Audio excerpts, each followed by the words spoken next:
En primer lugar, nuestros iones complejos tienen una característica principal que hasta el momento no la habíamos nombrado, que es que la mayoría de los iones complejos que pueda formar entre cualquier metal como ácido de Lewis y cualquiera de los ligandos como bases de Lewis, todos tienen colores característicos.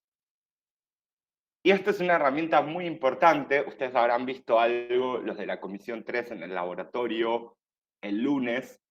Nosotros en la 4 lo vamos a ver cuando tengamos laboratorio. Vamos a ir formando algunos de estos complejos y vamos a ir evaluando sus colores. Ahora, la invitación para la clase de hoy es, en una primera parte, hablar de colores. Y para eso les presento los colores que tienen los acuocomplejos de los metales de la primera serie de transición. ¿Sí? El primer periodo del bloque D, titanio, vanadio, manganeso, todos los que están ahí, en su forma de acuocomplejos, tienen estos colores. Ahora, si nos fijamos, esperen que hay alguien rezagado que está candela, qué raro. Bien, la mayoría de los complejos, como veníamos diciendo, tienen colores. Ahora, en el caso puntual de los acuocomplejos, para la primera serie de transición, para nuestro primer periodo del bloque D, presentan estos colores. Y si se fijan, además del color, ¿qué diferencia tienen estos complejos? Todos son octaédricos, todos tienen agua como ligando, porque son acuocomplejos. ¿Qué diferencia tienen? El número de oxidación. Bien, más 2 más 3. ¿Por qué estos números de oxidación?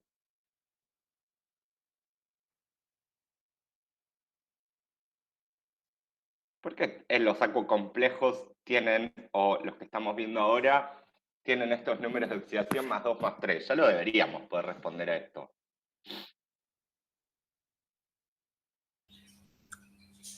Porque es el más estable para el bloque D.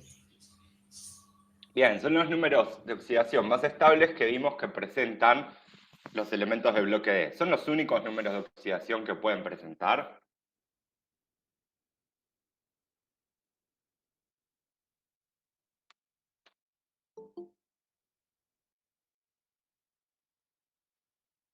¿Los elementos del bloque D son los únicos números de oxidación que pueden presentar más 2 o más 3?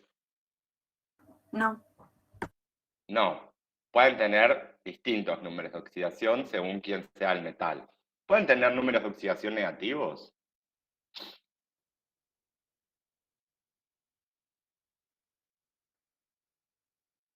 creo que son todos positivos. ¿Por qué? Hace 4 años venimos hablando de los metales del bloque D. ¿Por qué son todos positivos? ¿Qué hacen los metales? ¿Qué comportamiento redox tienen? Se oxidan. Se oxidan, entonces, primera observación, nunca jamás un metal con número negativo. Ahora bien, volviendo a los acuocomplejos. ¿Por qué tienen distintos colores? Si me fijo, titanio y vanadio tienen distintos colores. Los dos tienen número de oxidación más 3. Manganeso 2 es prácticamente incoloro, pero cobalto 2, níquel 2, cobre 2 presentan estos colores. ¿Por qué? Profe, disculpe que le interrumpa, pero hay un chico que se está intentando meter a la clase. No, no hay nadie. ¿Quién es? Axel Gómez. Ahora le digo que no aparece. Mientras más tarde empecemos, más tarde nos vamos hoy. Eso sí, la regla de las clases.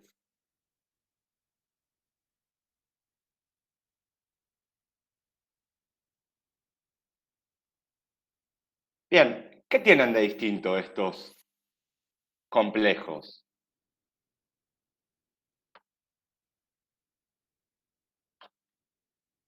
Ya dijimos el número de oxidación. ¿Qué más?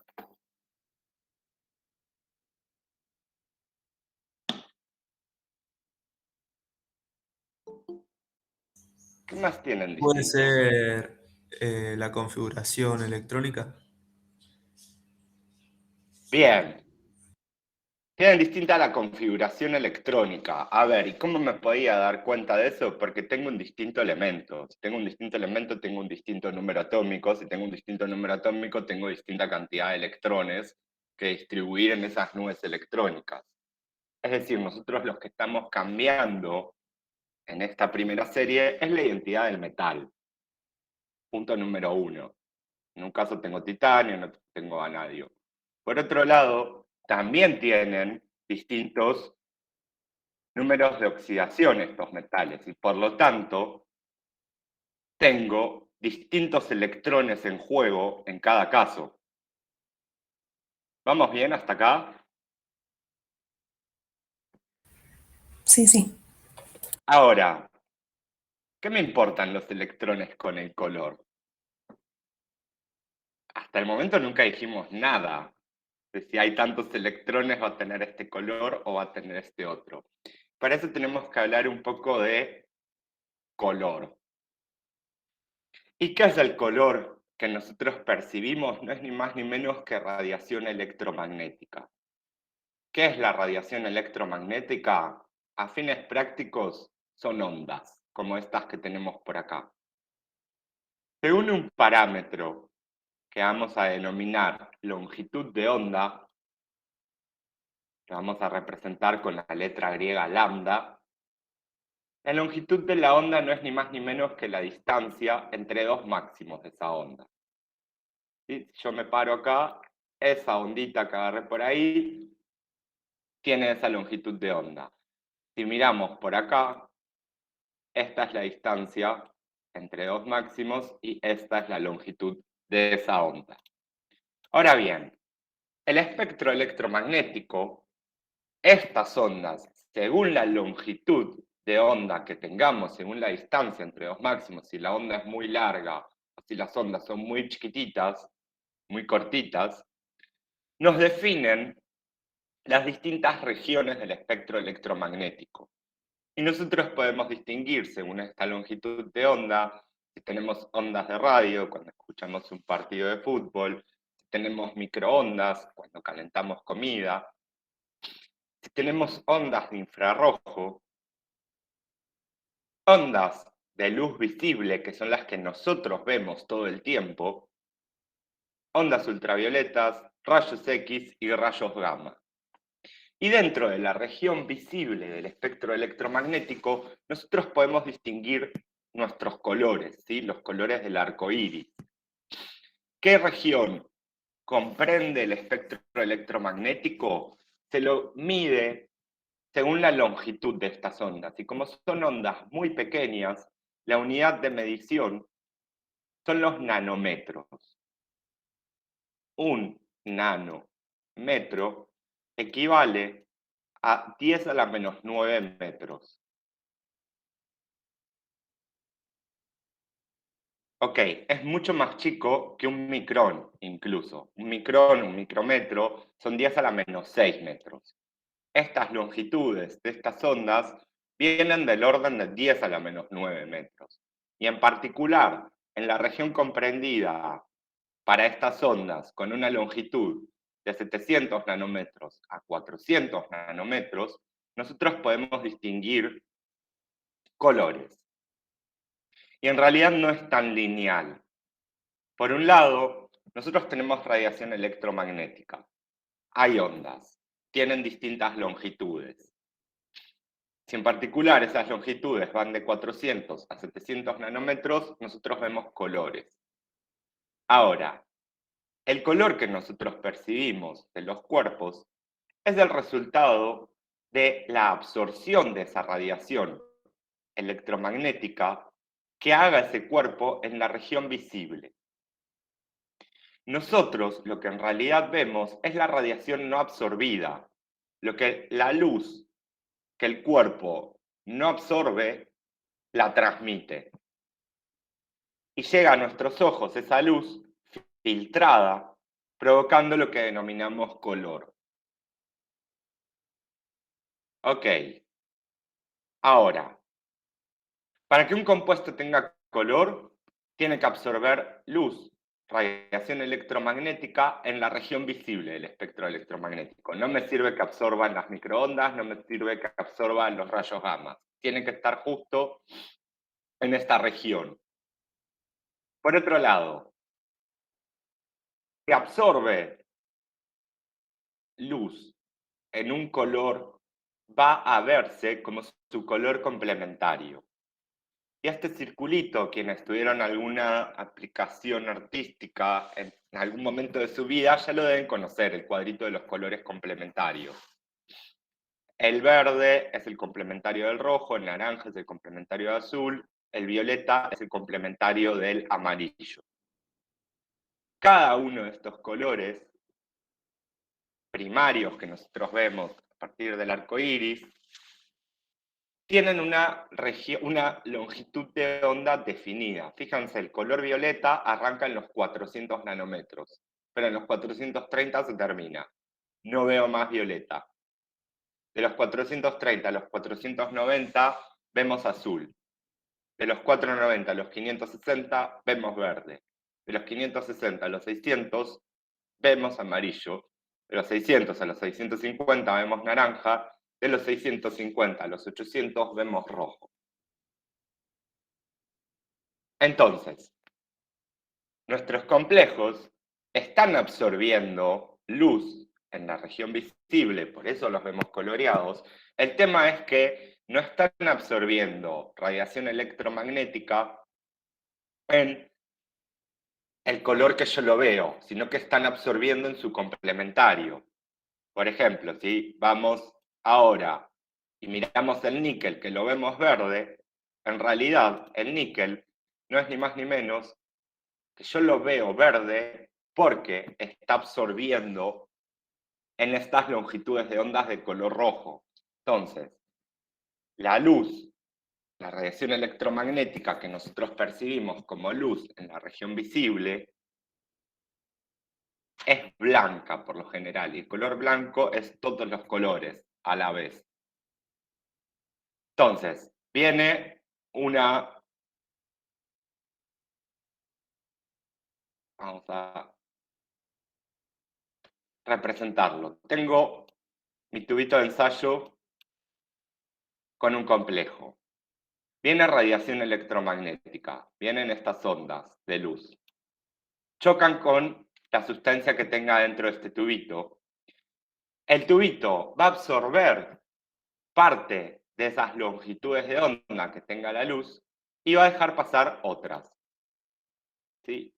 A ver, si esto venía absorbiendo una luz verde, una luz celeste, perdón, me fijo en el cuadrito, el complementario del celeste es el naranja.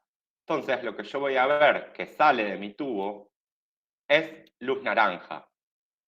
Y por lo tanto, yo voy a ver a ese complejo o a esa sustancia de color naranja. ¿Se entiende esta idea? Sí, se entiende.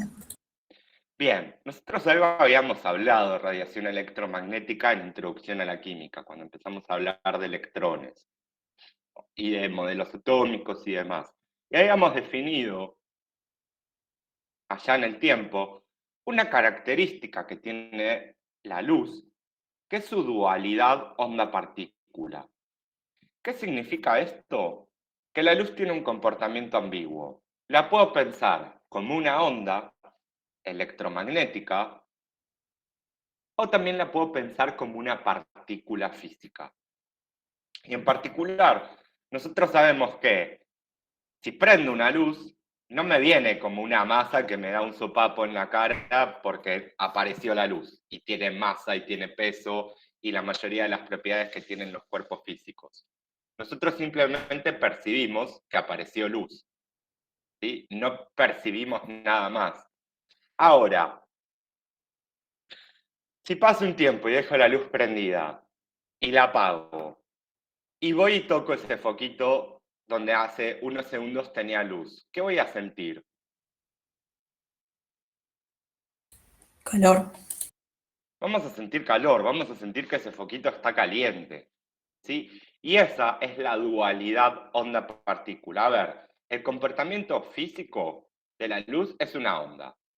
Hace lo que hacen las ondas, se mueve y tiene una longitud de onda definida. Ahora, también tiene un comportamiento de partícula, y ese comportamiento de partícula lo traducimos nosotros como energía, no como masa.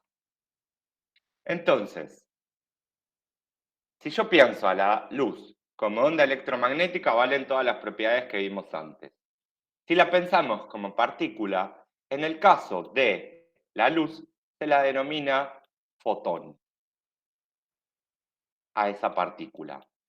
Y esos fotones tienen una energía asociada. Esa energía asociada que puede tener cada fotón depende de una constante H, que es la constante de Planck, tiene un valor 6,626 por 10 a la menos 34 joules por segundo, por la frecuencia que tenga esa onda. Y la frecuencia de la onda, nosotros todavía no la definimos, pero ya la estamos por definir, viene en unidades de Hertz, que no son ni más ni menos que 1 sobre segundos.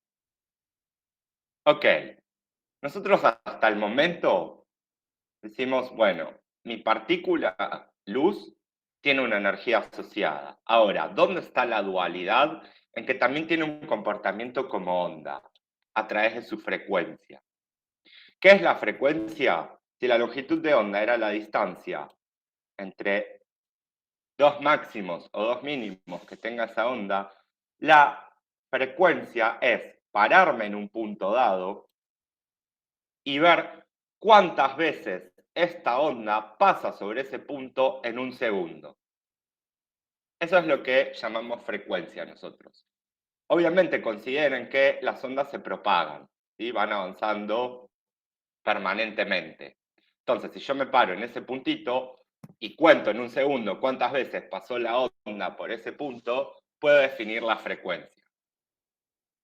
Ven que acá tenemos esta dualidad, ok, comportamiento de onda me lo da la frecuencia, comportamiento de partícula me lo da esta energía. Ahora bien, podemos ir un poco más profundo y vincular nuestra longitud de onda con la frecuencia. ¿Y cómo se vinculan? A través de la velocidad de la luz en el vacío. Estas son propiedades físicas de las ondas. Ok, la longitud de onda por la frecuencia tiene que ser igual a la velocidad de la luz en el vacío, que es de 3 por 10 a la 8 metros sobre segundo. La longitud de la onda ya vimos que la definimos en nanómetros, 10 a la menos 9 metros. Entonces podemos combinar estas dos ecuaciones para establecer la energía que tenga una onda mirando únicamente la longitud de esa onda.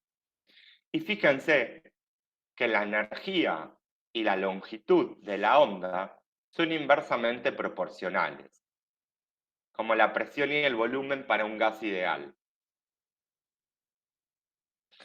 Ahora, volviendo a nuestro cuadrito de colores complementarios, ¿cuál es el color más energético? El rojo. El rojo es el menos energético. Fíjense que la longitud de onda está dividiendo a la energía. Son inversamente proporcionales. Entonces, si quiero ondas muy energéticas, necesito que las ondas sean chiquititas, que sean cortitas. Estas ondas de acá tienen más energía, mientras que estas otras tienen menos energía. Es decir, que la energía de estas ondas va aumentando en este sentido. Ok, volvamos a nuestro espectro electromagnético. Fíjense, Por acá tengo ondas muy cortas, por acá tengo ondas muy largas. ¿Dónde hay más energía?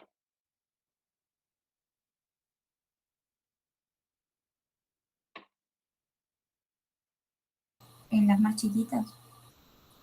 En las más chiquitas. Por lo tanto, en nuestro espectro electromagnético podemos ahora distinguir que la energía aumenta hacia la derecha. Lo que yo veo como un color rojo es poco energético, comparándolo contra un color azul-violeta. ¿Sí? De otra manera, las ondas de radio, ya lo sabíamos a esto, solo que nunca lo consideramos. Las ondas de radio son bajas en energía. Pero ahora, que no te agarre un rayo gamma, porque te fulmina, te transforma en Hulk. ¿Sí? ¿Por qué? Porque son ondas muy energéticas. Ahí sí es seguro, si alguien me pone al lado de una fuente de rayos gamma, yo voy a sentir que me están dando un sopapo. A diferencia de las ondas de luz visible que nosotros apreciamos cuando prendemos una lamparita. ¿Vamos bien hasta acá? Sí, profe. Sí. Bien.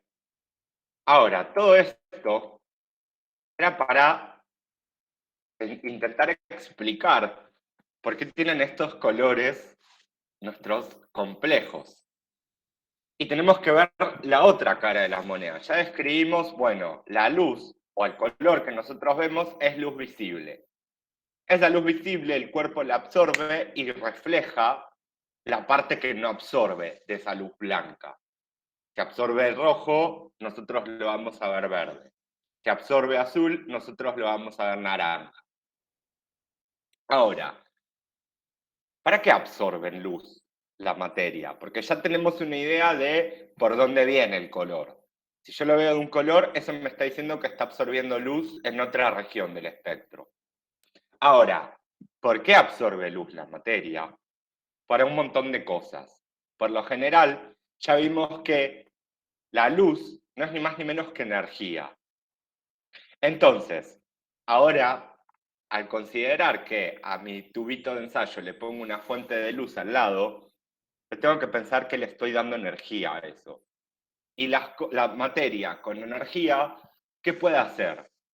Puede excitarse a niveles energéticos no fundamentales o no basales, lo que hablábamos siempre. Yo estoy durmiendo o sentado, es mi estado de mínima energía, y es el mismo estado de mínima energía que van a tender a tener las sustancias, ¿sí? Por eso nuestros metales de transición presentaban +2, +3 como números de oxidación, porque era su mínimo de energía en un diagrama de Frost que estaba correlacionado con el delta G, con la energía libre que tenga ese sistema. Ok, energía libre, mínima energía, todo cierra. Ahora, esa idea de esta materia se la tienen que llevar para toda la vida. Las cosas tienden a su mínimo de energía. El tema es que si yo le imprimo energía de alguna manera a esa sustancia, bueno, la saco de su situación más favorable y la mando a otro lugar. Si yo estoy durmiendo y viene alguien y me tira un baldazo de agua helada en la cara, no me va a quedar otra que levantarme. No voy a poder seguir durmiendo como si nada. ¿Sí? O si me suena la alarma del celular. Bien, ¿qué hacen entonces? En nuestro caso, las sustancias que tienen color, nuestros complejos, al absorber luz visible en esas regiones de energía, de 700, 800 nanómetros a 400, esa energía que le estoy imprimiendo con esa luz visible me alcanza para generar excitaciones electrónicas. ¿Qué significan las excitaciones electrónicas? Promover los electrones de su configuración electrónica externa fundamental hacia niveles energéticos superiores. Y para esto tenemos que recordar que la energía está cuantizada. No van a absorber cualquier valor de energía. Le tengo que dar justo un valor de energía que me delimite la energía entre dos niveles electrónicos. Y acá tenemos, por ejemplo, un diagrama de energías para alguna sustancia X, donde podemos ver que hay 3 niveles energéticos. Tenemos un nivel 0 por acá, un nivel 1 por acá y un nivel 2 por acá. Idealmente, en estos tipos de diagramas, se define como el nivel 0 electrónico al estado basal de esa sustancia, al estado fundamental. Es decir, si yo no lo molesto, este tipo va a tener sus electrones metidos en este nivel. Ahora, le empiezo a dar energía, y si le damos energía en la zona del IR, en la zona de infrarrojo, esa energía que le estamos dando, vamos un poquito para atrás, fíjense, el IR está por acá. Es una zona más chica en energía que la luz visible. Ok, si es más chica esa zona, esa energía que le estoy dando, lo único que me alcanza es para que estos electroncitos peguen saltos dentro del mismo nivel electrónico. Y esto no viene al caso y es anecdótico, pero estas rayitas que tengo acá como 4, 3, 2, 1, no son ni más ni menos que maneras de rotar o vibrar que puedan tener las moléculas. ¿Sí? Entonces, sin IR, lo único que voy a hacer van a ser excitaciones, pero a rotar o a vibrar de distinta manera. No voy a hacer transiciones electrónicas. Ahora, paso a la zona visible. Ya vimos que en energía esos fotones tienen mucha más energía que los fotones de IR. Ok, en la zona visible esa energía me alcanza para hacer transiciones electrónicas. Agarro mi electrón que estaba por acá y lo mando al nivel superior. O agarro a ese electrón, según la energía que le dé, y lo mando a un nivel electrónico superior, pero con un estado vibracional o rotacional distinto al anterior, más energético. ¿Sí? Y para generar estas transiciones, lo que necesitamos sí o sí es que la energía del fotón sea exactamente igual a una diferencia de energía de los niveles electrónicos de esa molécula. ¿Qué quiero decir con esto? Yo tengo el electrón acá. Si lo quiero mandar acá, tengo que darle exactamente esta energía, ni más ni menos.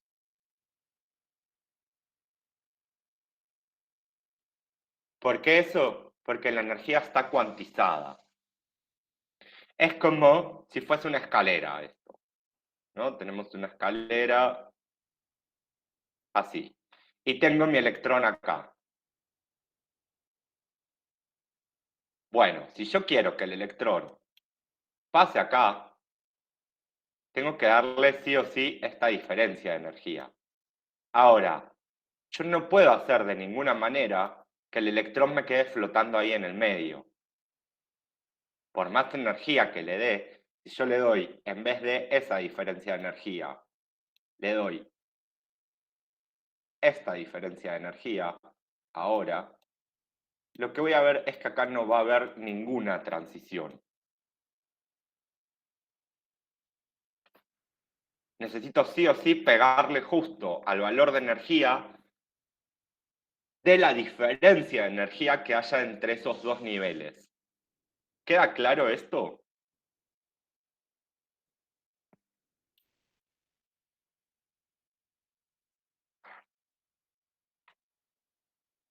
¿Sí o no? O sea, si no me dicen nada, yo no sé si me siguen o no me siguen. Sí, profe, más o menos. Está medio complicado, pero más o Se menos. picó. Sí. Por otro lado, fíjense en la región UV, repasemos nuestro espectro, región infrarroja, energía por acá, región visible, tengo un poco más de energía, región ultravioleta, estoy más hacia la derecha, tengo más energía. Ok, si ahora tengo más energía, le estoy dando fotones en la zona UV de nuestro espectro electromagnético, les estoy dando más energía. Entonces, no los voy a mandar al primer nivel energético. Los voy a mandar de seguro al segundo nivel energético. Ok, recapitulando, ¿por qué tienen color? Porque absorben luz. ¿Para qué absorben luz? Para mover esos electrones de su configuración electrónica basal a niveles energéticos superiores, lo que conocemos como excitaciones electrónicas. Tengo una sustancia sin luz en su estado basal, como nosotros durmiendo sentados.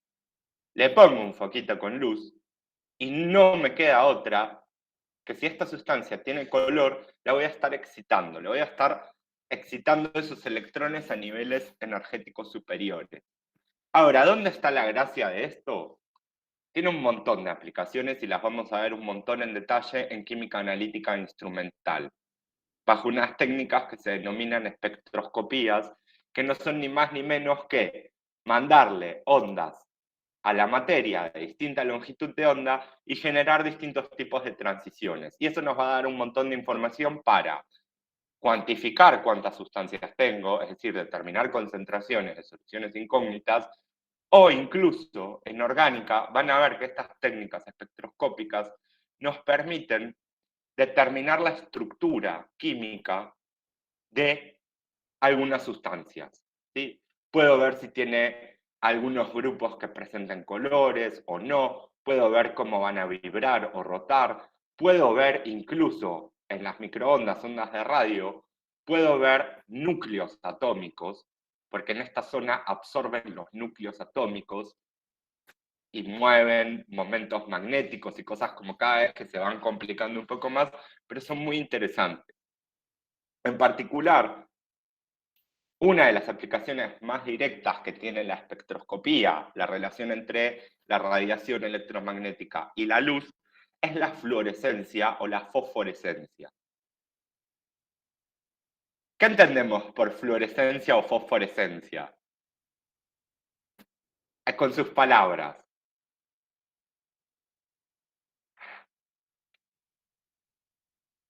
¿Nunca tuvieron esas estrellitas que brillan en la oscuridad?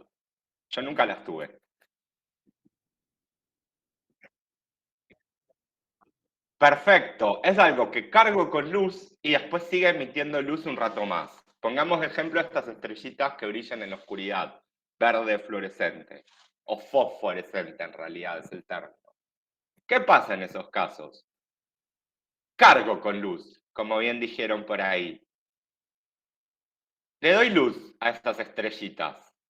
¿Qué estoy haciendo? Lo mismo, le doy luz visible. Estoy agarrando todos los electrones que tengan esas sustancias que componen a esas estrellitas y mandándolos a niveles energéticos superiores. Ahora, cuando yo apago la fuente de luz, esos electrones excitados, si le apago la fuente de luz, no les queda otra que volver a su estado basal. Es decir, ahora, esos electrones que excité, pongamos por acá, agarré un electrón, le puse luz, lo mandé por acá. Ahora apago la luz y ese electrón no le queda otra que volver a donde estaba originalmente. Y en el camino de vuelta tiene que perder energía. ¿Cómo va a perder energía en esos casos? En forma de un fotón. Entonces, ¿qué veo? Que esto emite radiación electromagnética. Esa es la fosforescencia. La fluorescencia es algo parecido. ¿En qué se diferencian? Bueno, lo dejamos para analítica. Ahora, ¿qué pasa en el caso de nuestro foquito de luz? Yo lo prendo, esto larga luz, larga luz, larga luz, larga luz, ya sabemos que hay ahí un metal que van circulando electrones y eso empieza como a calentarse, empieza a emitir luz. Lo apago y eso sigue caliente. ¿Por qué? Porque esos electrones que excité están volviendo a su estado electrónico fundamental y están perdiendo energía. Solo que esa energía que están perdiendo ahora, al pasar de un nivel superior de nuevo a un nivel inferior, esa energía, esa diferencia de energía, mejor dicho, la pierden como calor, no la pierden como luz. ¿Se entiende esta idea? Sí, sí. Sí. Bien. Entonces, ¿en qué región absorben luz los complejos?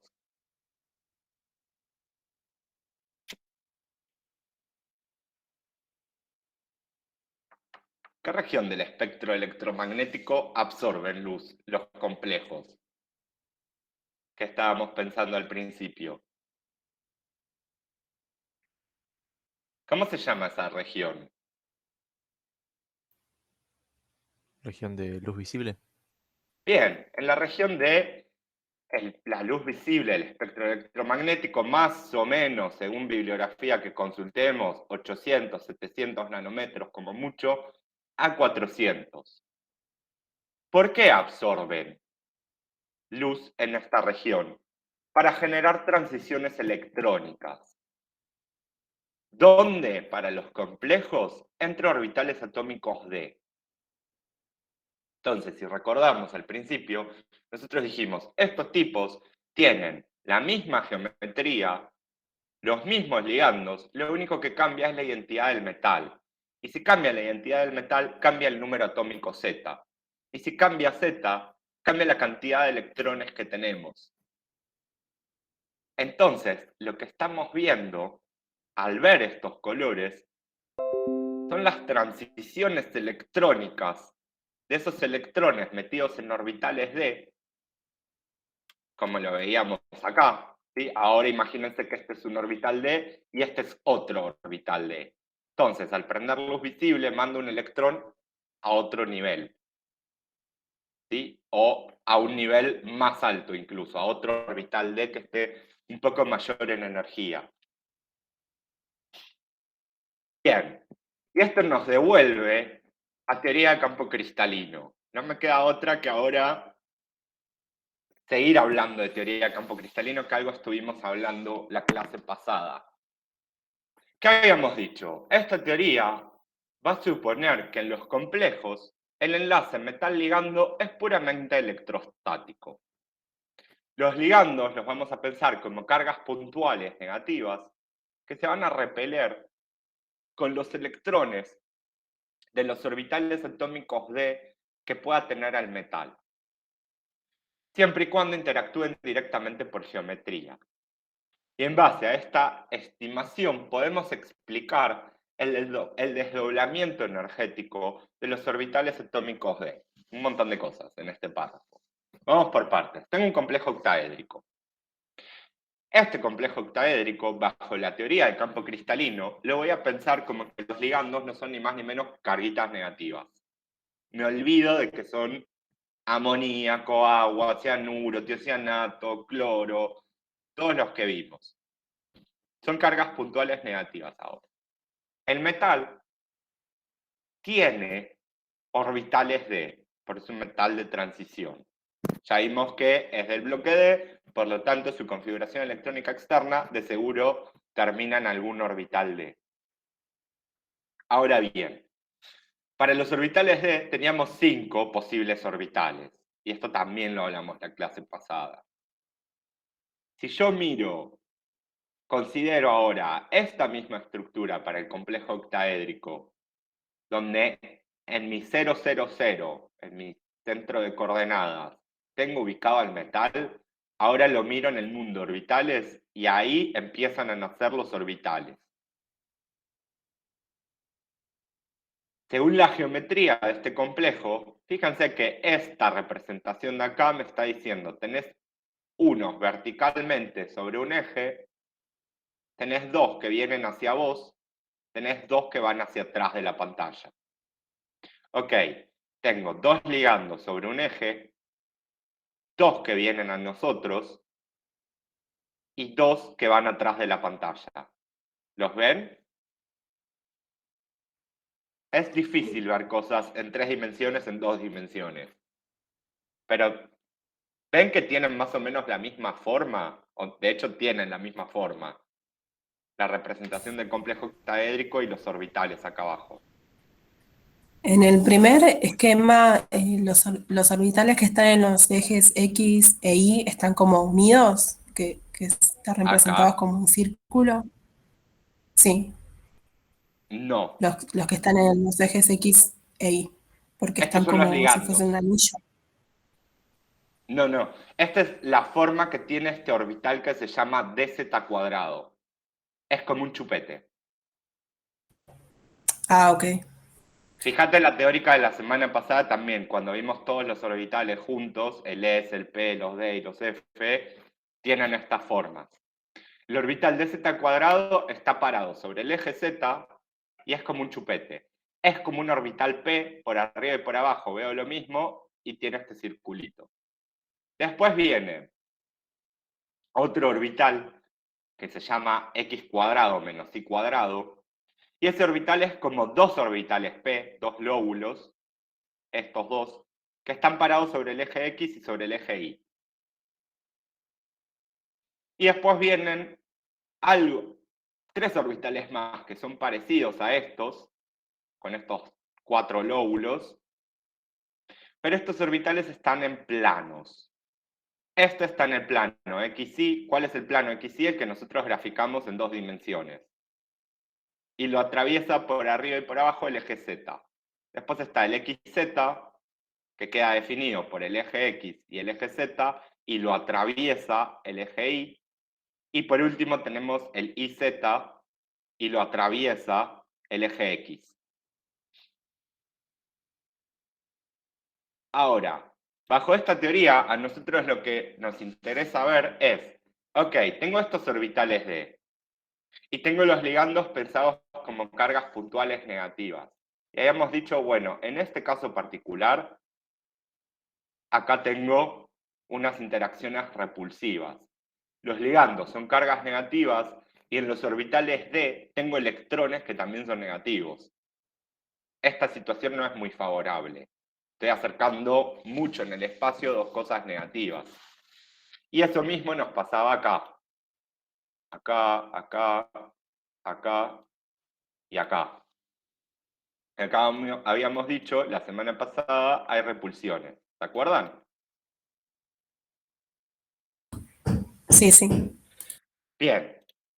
En estos tres de por acá, fíjense que los orbitales no están parados sobre los ejes, están como en los vértices de esos ejes. Entonces, por más que le ponga ligando cerca, no los van a tocar directamente. Dicho de otra manera, ahora tenemos que empezar a mezclar todo lo que venimos hablando de colores, transiciones electrónicas y los diagramas de energía para los orbitales de los metales en los complejos. Entonces, mismos orbitales, mismos ligandos que veíamos recién. ¿Nosotros qué decíamos? Si graficamos la energía de cada orbital, nosotros podíamos decir, bueno, en el átomo pelado, esa energía era la misma para los 5 orbitales D, y eran orbitales degenerados.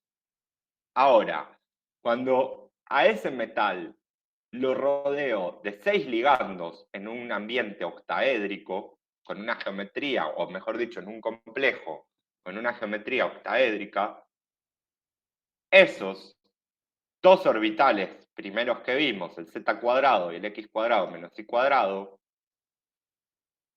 por esas repulsiones directas que tienen con los ligandos, aumentan en energía. Mientras que los otros tres bajan un poco en energía, porque no ven a los ligandos. Y hasta acá habíamos llegado la semana pasada. ¿Se acuerdan? Sí. Esto que tenemos acá, ¿qué es? Es la energía de los orbitales atómicos T de un metal en un complejo octaédrico. OH lo voy a usar un montón para no escribir octaédrico, ¿sí? Ok, esto que tenemos por acá, que esta bibliografía nos dice energía media de los orbitales D en el campo de los ligandos, desestimemos esto y consideremos que esta es la energía de los orbitales atómicos D del metal sin ligandos. Ok, esto ya lo sabíamos. Todos tienen la misma energía, son orbitales atómicos degenerados.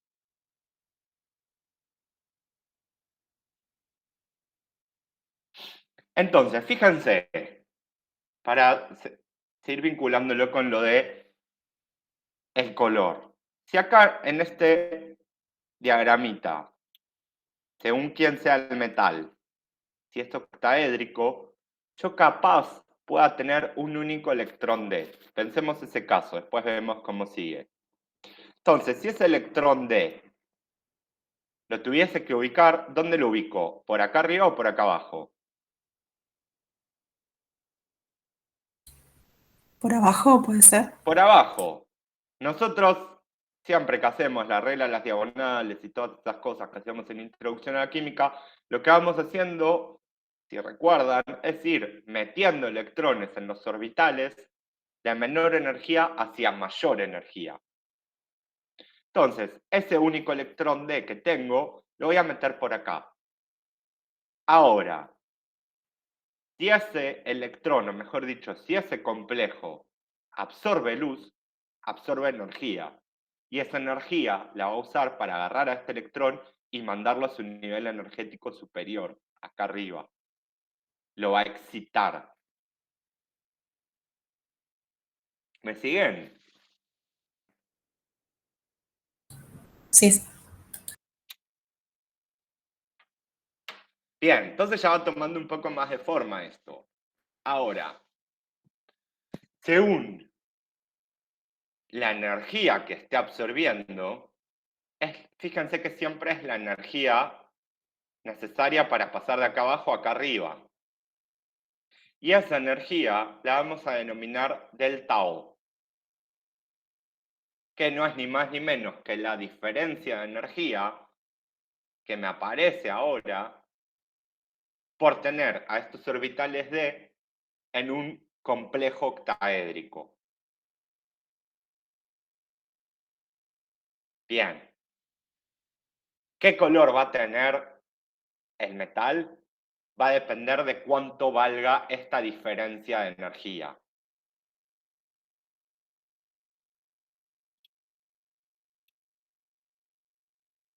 Recordemos, hay energía por acá, se absorbe rojo, se absorbe energía roja, en esta región de 650 a 800 nanómetros, tengo una energía asociada a esas longitudes de onda.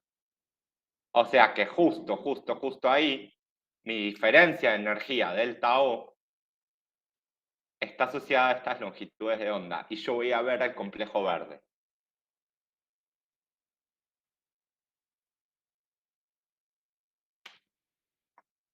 Bien, sigamos. ¿De qué depende este parámetro delta O? Delta O, entonces dijimos, determina cuánto se van a separar los orbitales atómicos del metal en un entorno octaédrico. Por eso delta O, de octaédrico. Este parámetro va a depender de dos factores principales. A menor distancia metal-ligando, mayor interacción de los ligandos con los electrones del metal y por lo tanto mayor delta O. Es decir, que va a depender de quién es el metal. Si el metal es muy grande, o mejor dicho, el radio de este catión metálico es muy grande o muy chico, voy a jugar un poco con esta distancia metal-ligando. ¿Sí? Si más se me acercan los ligandos a los orbitales, más energéticos se van a hacer el dz cuadrado, xy cuadrado menos y cuadrado. Más se me van a separar en energía los orbitales D. ¿Vamos bien?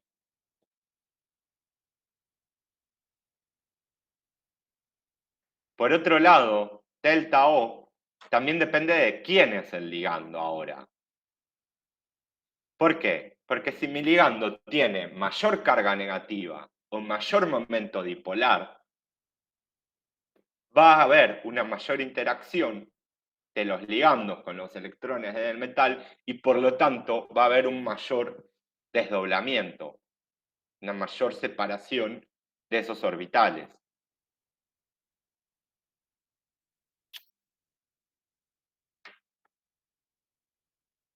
¿Sí o no?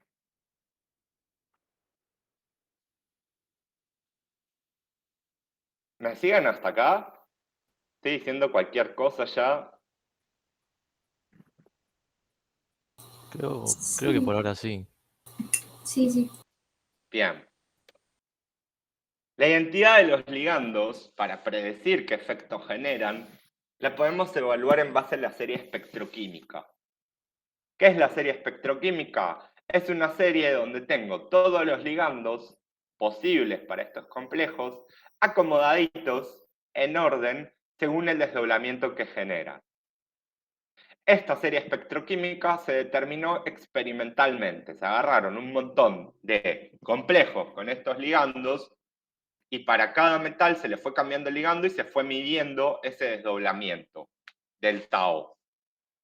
Nosotros tenemos separados los ligandos celestes de los rojos. Delta O aumenta de izquierda a derecha. Los ligandos representados en azul son los que conllevan a un desdoblamiento pequeño. Me separan poquito los orbitales. El yodo, el bromo, hasta el agua. Ahora, si me separan poquito los orbitales, me generan un desdoblamiento pequeño, a ese sistema lo vamos a denominar ahora campo bajo. ¿Por qué? Porque los ligandos hacen un campo octaédrico bajo. ¿Cómo se llama esta teoría? Teoría de campo cristalino. Bueno, apareció el campo ahora. Por otro lado, los ligandos que están marcados como rojo generan un gran desdoblamiento del tau. Y los vamos a denominar campo alto. Me separan mucho esos orbitales D. Ok. Vemos que entonces, según quién sea el ligando, me voy a separar mucho los orbitales o me los voy a separar poco. ¿En qué me cambia esto? En un montón de cosas. Ahora nos va a interesar en esos nuevos orbitales electrónicos D determinar la configuración electrónica de estos complejos. ¿Cómo? Bueno, primero, la configuración electrónica, al igual que valía para átomos en Introducción a la Química, es la distribución de los electrones del metal en los nuevos orbitales que se formaron, los que están por arriba y los que están por abajo. ¿Sí? Que los podemos denominar por simetría, y esto es anecdótico, no los voy a complicar tanto con esto, como T2G y EG. T2G son los que están por abajo, EG son los que están por arriba.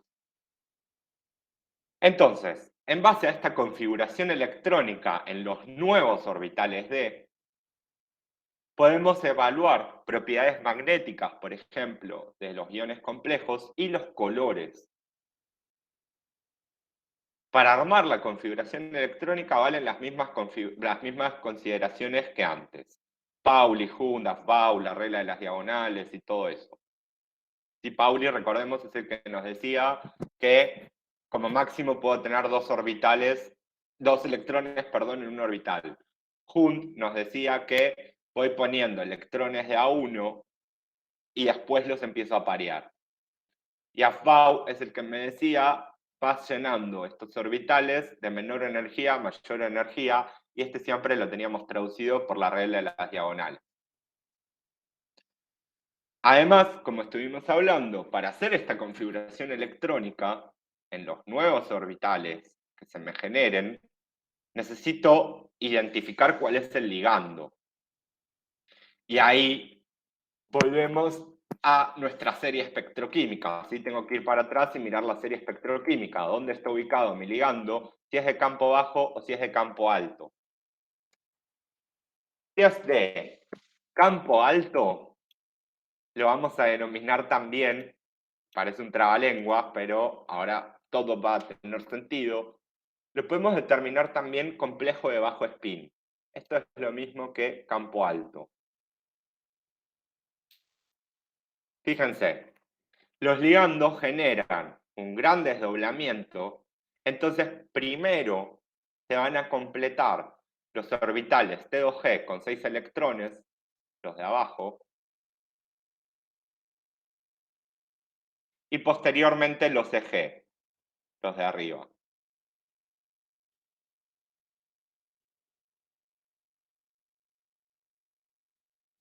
Mientras que si el complejo es de alto spin, para nosotros esto va a ser sinónimo de campo bajo.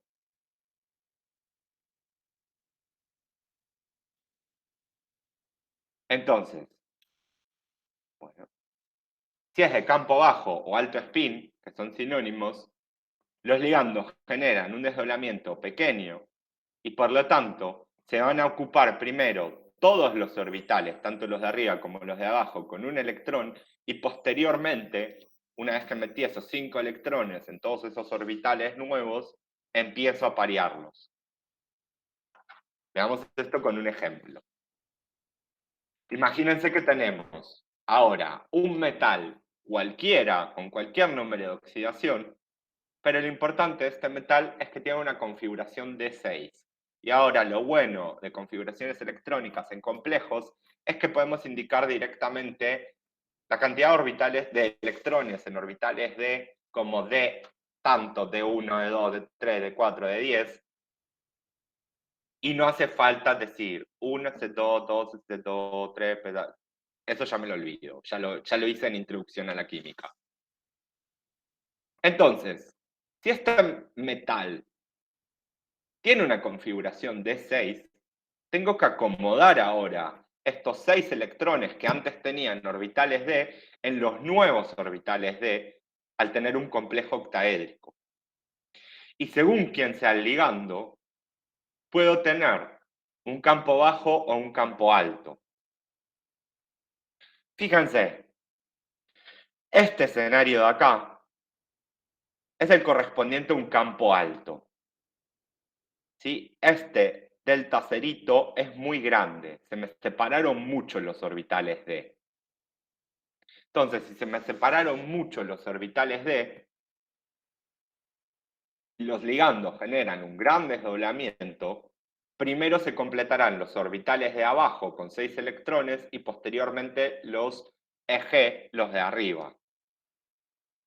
Entonces, primero lleno mi nivel de abajo con los 6 electrones y después los de arriba. En este caso justo teníamos 6 electrones. Por lo tanto quedaron los 6 abajo. Ahora, si en contraparte el ligando para este metal que tenía 6 electrones D genera un campo bajo, este desdoblamiento es chiquito. ¿Y qué significa que sea chiquito? Que en energía más o menos estos orbitales andan por ahí cerca.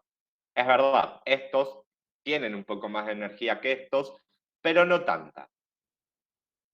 Entonces, en esos casos, puedo hacer el llenado de los orbitales.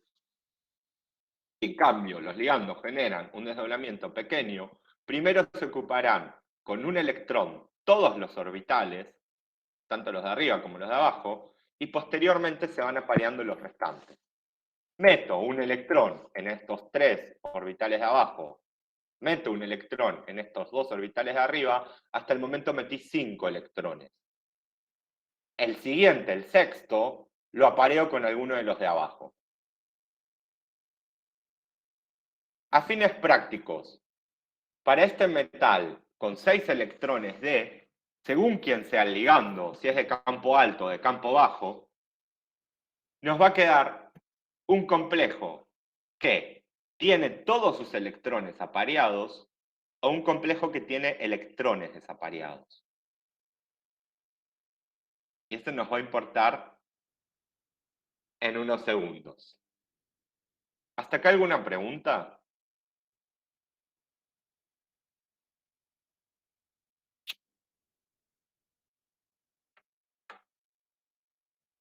¿No? No, no. Bien. ¿Se entiende esta distinción en los ligandos, en la serie espectroquímica? Que en un caso voy a tener que meter todos abajo y después por arriba, y en otro caso voy a poner uno en cada uno y después empiezo a parearlos. Sí, sí, se entiende. Bien. Y todo esto que estamos analizando es únicamente para complejos octaédricos. Nosotros ya vimos que hay muchas más geometrías en complejos. Y lo que vamos a ver es qué pasa en cada una de esas. ¿Qué pasa ahora en el mundo de complejos tetraédricos? Tengo un metal con 4 ligandos en esta disposición. Tengo los mismos orbitales D, fíjense el del chupete, el x cuadrado menos y cuadrado, y ahora los ligandos los tengo metidos en estos esquemitas como estos puntos que están en los vértices del tetraedro. Fíjense, tengo el metal, sobre el plano tengo 2 ligandos, y por acá está mi metal, vamos a dibujarlo. En el 0, 0 tengo el núcleo del metal, esos son sus orbitales, acá está el metal, ahí está el metal, acá está el metal, y por acá anda el metal.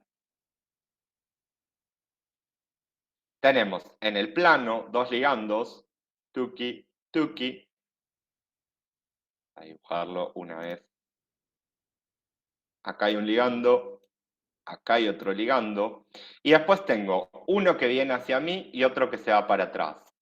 Este es uno, y este otro que está por allá atrás es este. ¿Lo pueden ver ahora? Este es por ahí un poco más complicado que el octaédrico.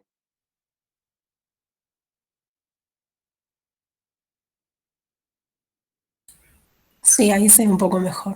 Sí, sí. Sí. Bien. Ahora, en este escenario de complejos tetraédricos pasa lo opuesto a los octaédricos. En este escenario, los que se acercan más a los ligandos son los de arriba, los que están en los planitos, en el planito ZX, YZ y XY. Mientras que los que antes tenían más energía, ahora van a tener menos energía, porque no están tan cerca de los ligandos. Y de esa manera, para un complejo tetraédrico, si yo tenía originalmente en un ambiente libre de ligandos, en un ambiente esférico, a mis 5 orbitales D, todos con la misma energía, bueno, no olvidamos que en estos diagramas de orbitales graficamos energía. Acá tengo los 5 orbitales atómicos D, degenerados.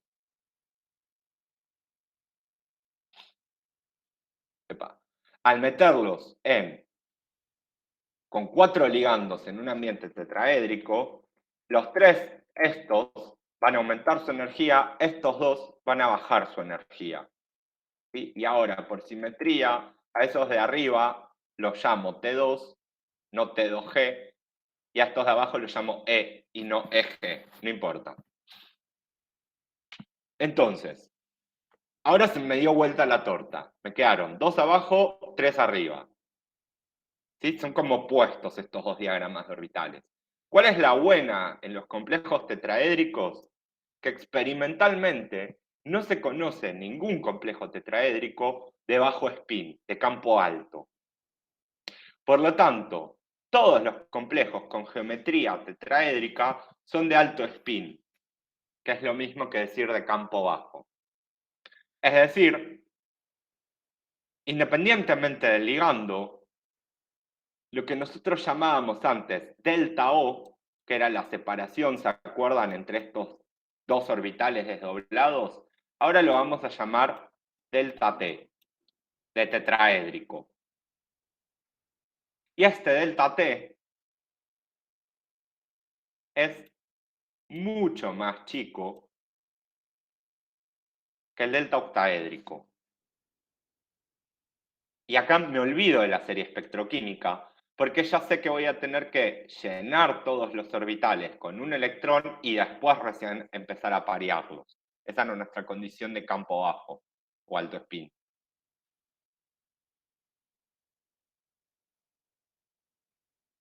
¿Por qué es menor este desdoblamiento que este otro desdoblamiento? ¿A alguien se le ocurre?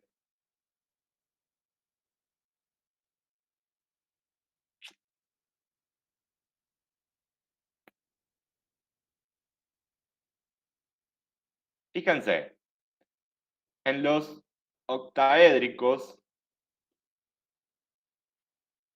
estos ligandos para estos dos orbitales tocaban directamente a mejor dicho, los ligandos tocaban directamente los orbitales. Había más repulsión ahí, aumentaban en energía. Ahora, en un tetraédrico, no los toco directamente. Por lo tanto, no hay tanta repulsión ahí como en un octaédrico. Y por eso el desdoblamiento en los octaédricos es mucho más grande que en los tetraédricos. ¿Queda claro eso? Sí, profe, se entiende. Sí, sí. Bien, se me ocurren un montón de preguntas para el miércoles de esto. Así que espero que me vengan siguiendo, si no me paran. Vamos a ver ahora qué pasa en el caso de los complejos cuadrados planos. Square planar, cuadrado, plano. Todo esto yo lo saqué del libro que les vengo recomendando en toda esta parte descriptiva, que es el Schreiber-Atkins. No sé si lo consiguieron. Yo la versión que tengo PDF está en inglés, por eso la mayoría de los gráficos me parecen en inglés.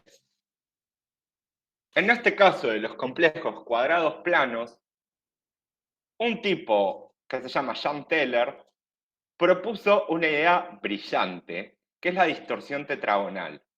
El tipo que dijo, bueno, un complejo cuadrado plano, hace de cuenta que es un complejo octaédrico, donde los ligandos de arriba y de abajo se fueron. Entonces, si estos ligandos de arriba y de abajo se van, los ligandos que quedaron, los que me quedan en el plano cuadrado, ahora ven más positivo al núcleo, por lo tanto se van a acercar más. Estos tipos se van, y estos tipos entonces, este y este, se acercan más al metal.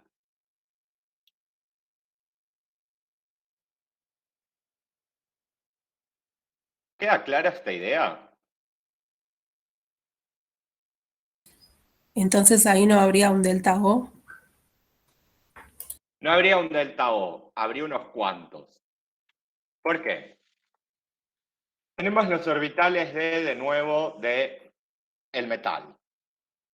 Tenemos representados en esta figura a estos metales en un ambiente octaédrico, ¿sí? Con los 6 ligandos en los ejes cartesianos.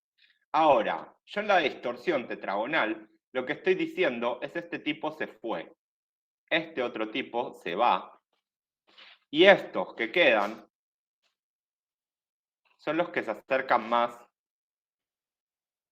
al metal, es decir, se acercan más a los orbitales. Fíjense, en energía para el octaédrico teníamos arriba estos dos orbitales, el z cuadrado, el x cuadrado menos y cuadrado. Ahora, si yo digo para el complejo cuadrado plano, este de acá, se le fueron los z cuadrados, el z cuadrado ahora baja un poco en energía. Pero el x cuadrado y cuadrado se le acercaron más los ligandos, por lo tanto aumentan energía.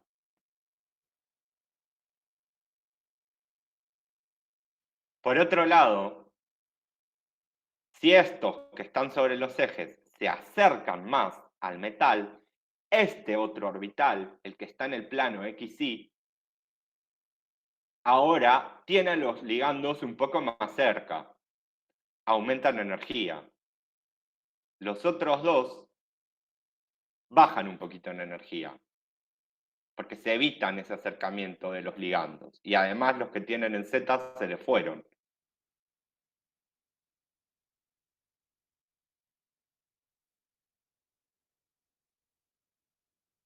¿Sí o no? Sí, sí. Bien. Esto es lo que propone Jan Teller y funciona bastante bien. Fíjense que ahora no me quedaron 3 arriba y 2 abajo, o 2 arriba y 3 abajo. Se me desacomodaron un poco. ¿Por qué? Porque justamente la teoría del campo cristalino lo que nos dice es pensar tus ligandos como cargas negativas que se van a repeler con los electrones de los orbitales. Ahora tengo que mirar la geometría de cada ligando, ver los orbitales del metal y ver en cada geometría qué ligandos se acercan más a los orbitales. Y esos ligandos que se acerquen más a los orbitales van a ser los más energéticos. Mientras que los que menos se acercan a los ligandos van a ser los menos energéticos.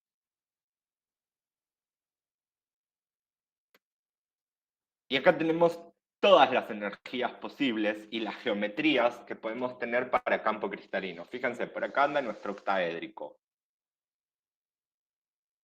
Por acá anda nuestro plano cuadrado. Acá, perdón. Acá un cuadrado piramidal. Acá un trigonal bipiramidal, pentagonal bipiramidal.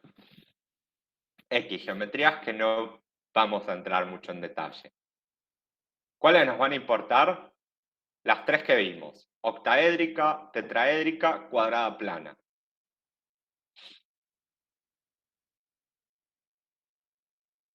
No está la tetraédrica acá, ¿no? En este dibujito. No está. Pero ya la vimos antes. Ahora, ¿de qué va a depender el color del complejo? Bueno, va a depender de dónde me queda el último electrón. Me quedó acá. El nivel energético superior que lo puedo promover es acá. Y le voy a dar esta diferencia de energía. Esa diferencia de energía está asociado inversamente proporcional a 1 sobre la longitud de onda. La longitud de onda está relacionada con el color que nosotros podemos percibir en el espectro electromagnético. Entonces, esto es lo que nos describe el color que tienen los complejos. Si ustedes miraron la guía, no hay ningún ejercicio en la guía que me digan predecí qué color tiene esto. Y no se van a tratar de eso los ejercicios que hagamos en esta serie de campo cristalino. Se van a tratar más de enfocarnos a las propiedades magnéticas.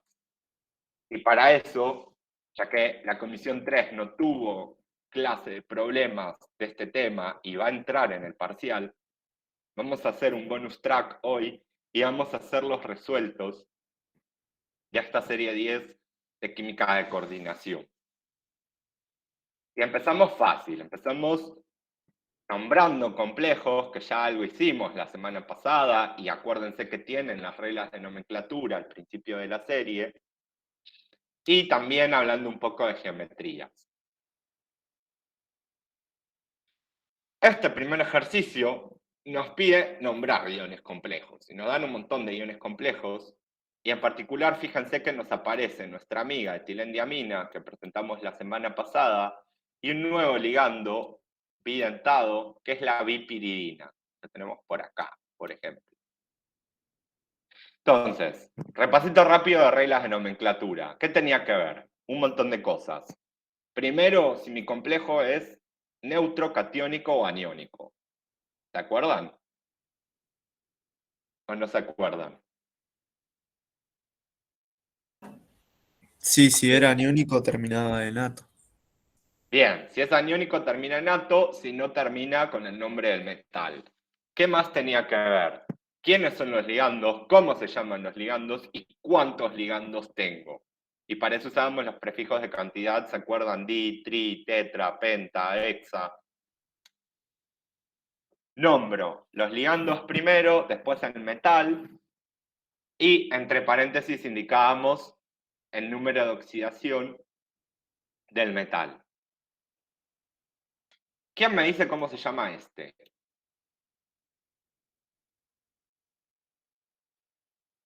¿Cómo se llama ese ligando?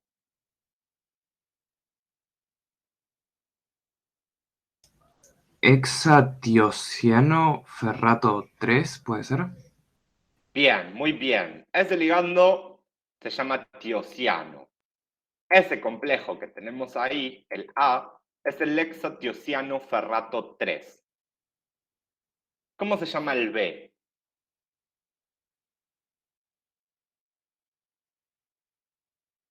¿Cómo se llama este ligando?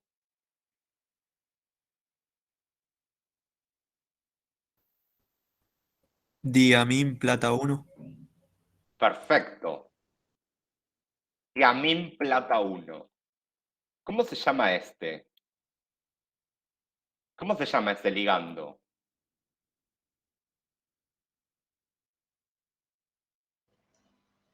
Bipiridina. Bipiridina. Bien, ya lo sabemos nombrar al ligando. ¿Cuántas bipiridinas tengo?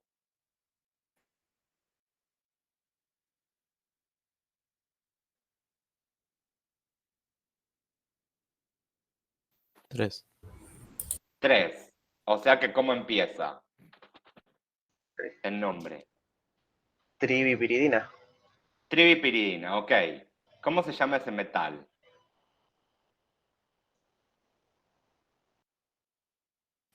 Rubidio. No. Rutenio. Rutenio, bien. El rubidio es del grupo 1. Nosotros estamos Sí, ahora en rubidio el era RB, ¿no? RB. Claro. Este es el tribipiridina rutenio 3. Y fíjense que es un quelato. ¿Cuáles eran los quelatos?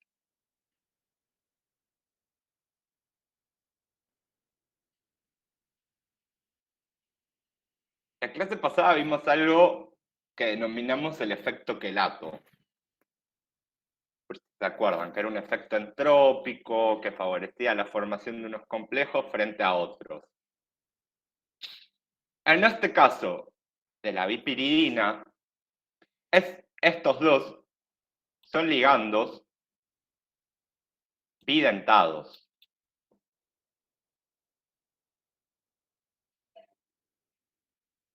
Tengo 3 bipiridinas, pero cada bipiridina se me pega por los nitrógenos. ¿Se acuerdan que eran los que tenían los pares de electrones libres? Entonces, este complejo es un quelato porque tiene ligandos polidentados. ¿Cuántos ligandos o cuántos átomos donores de electrones rodean al rutenio?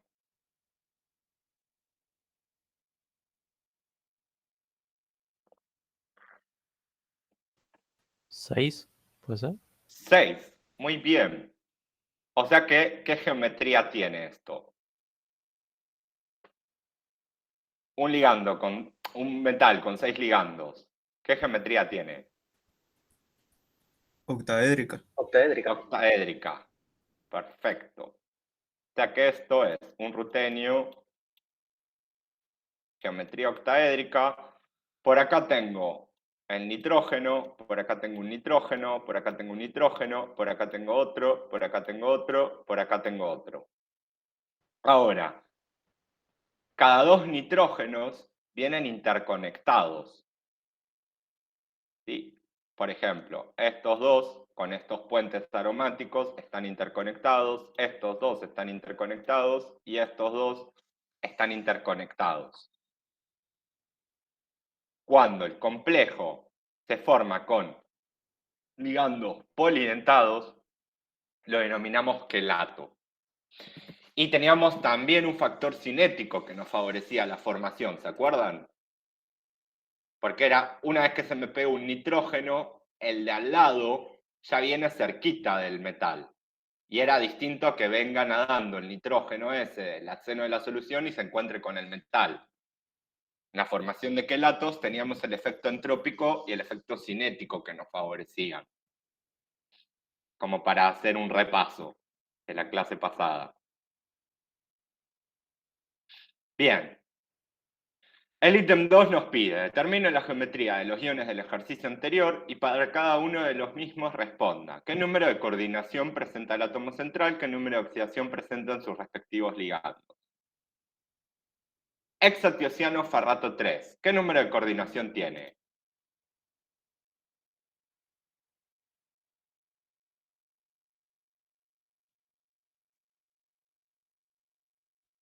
¿Qué era el número de coordinación? La cantidad de ligandos. Bien. ¿Qué número de coordinación tiene?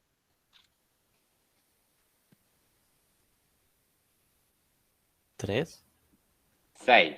6. Ah, como era. Está bien.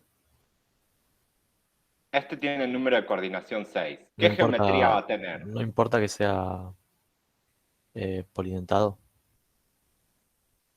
No, estamos mirando, el número de coordinación es mirar directamente cuántos átomos de ligando rodean al átomo central. Este hexatiociano ferrato 3 es monodentado. El ligando tiocianato es monodentado.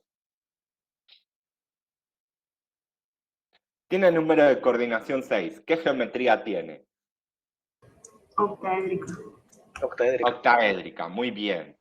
Y fíjense que pasa lo mismo con el tribipiridina rutenio. Este, que lo dibujamos ahí al lado, es la misma historia. Tengo un número de coordinación 6 alrededor del rutenio, pero, porque el ligando es bidentado en este caso. Bien, ¿y el diamín plata qué número de coordinación tiene?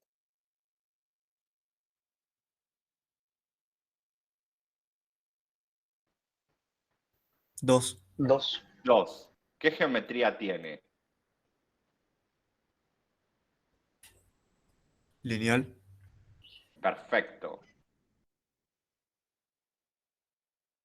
Les dejo los restantes para que practiquen.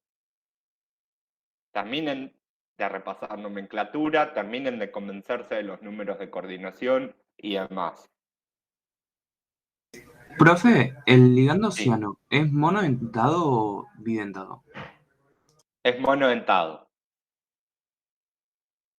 Salvo los que tenemos ahí, bipiridina, etilendiamina o los que vimos la semana pasada, ETA, todos esos, el grupo hemo. Salvo esos, son todos monodentados. Los únicos polidentados son los que marcamos específicamente como polidentados. Etilendiamina, bipiridina, ETA, el grupo hemo. Además te puedes dar cuenta por la cantidad de nitrógenos que tiene ya de por sí el ligando, ¿no? Sí y no.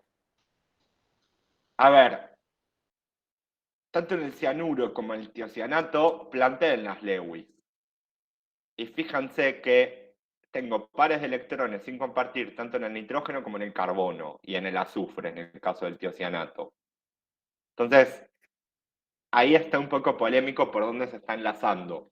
Por otro lado, repasen la teórica de la semana pasada cuando hablamos de isomería. Y vimos algunos casos donde se podía enlazar, por ejemplo, este tiocianato a través del azufre o a través del nitrógeno. Y eso me cambiaba de nuevo las propiedades, los colores, todo, lo que ya vimos la semana pasada. Sí, también cambiaba el nombre, ¿no?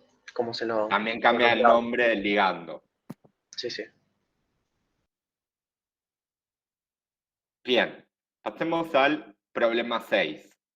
a un salto cuántico, les dejo unos ejercicios ahí que pueden salir con la teórica tranquilamente. ¿Qué comportamiento magnético puede presentar una sustancia cuando se la coloca en un campo magnético? De esto hablamos la clase pasada también.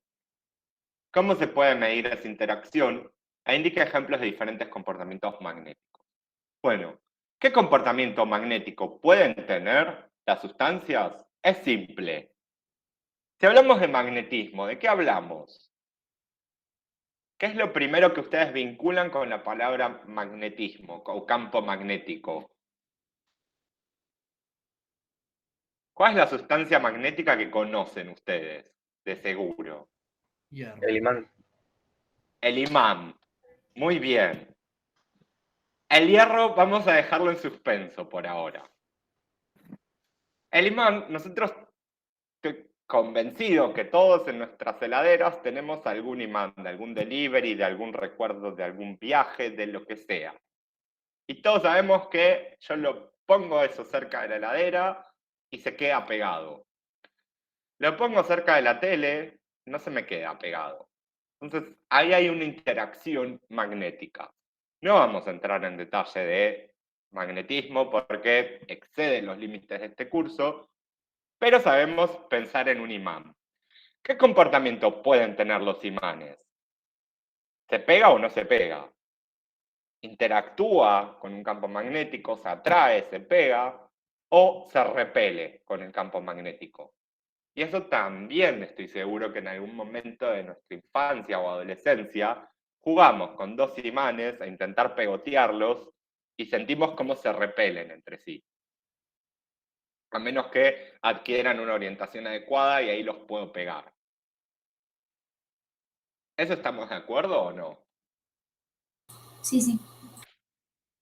Bien, entonces, ¿qué comportamiento puede presentar una sustancia cuando se la coloca en un campo magnético? Mi heladera es el campo magnético. Solo que no lo sabía, ahora lo sé. La heladera es como un gran imán. Se puede atraer o se puede repeler, o no puede interactuar directamente. Por ejemplo, si yo a la heladera le acerco un pedazo de madera, y no se va a sentir magnetizado ese pedazo de madera. Ahora, nosotros, un poco más formalmente, la clase pasada introdujimos estos dos conceptos de magnetismo, que representan el comportamiento magnético de las sustancias. Uno es el paramagnetismo, cuando las sustancias se imantan, se sienten atraídas por un campo magnético. ¿Y esto a qué se debe? A que existen electrones desapareados que conllevan a que el complejo se sienta atraído por un campo magnético.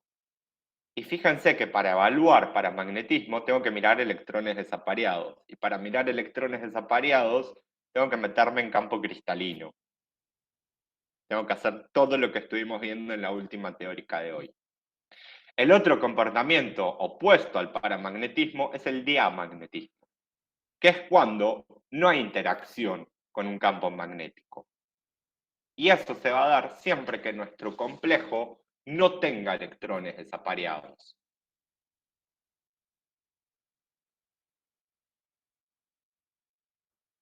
¿Se acuerdan de esto hace un rato? Cuando definimos los complejos octaédricos, en el caso de este metal que tenía 6 electrones D, y si el ligando era de campo alto, según la serie espectroquímica, nos quedaba un complejo de qué tipo, paramagnético o diamagnético.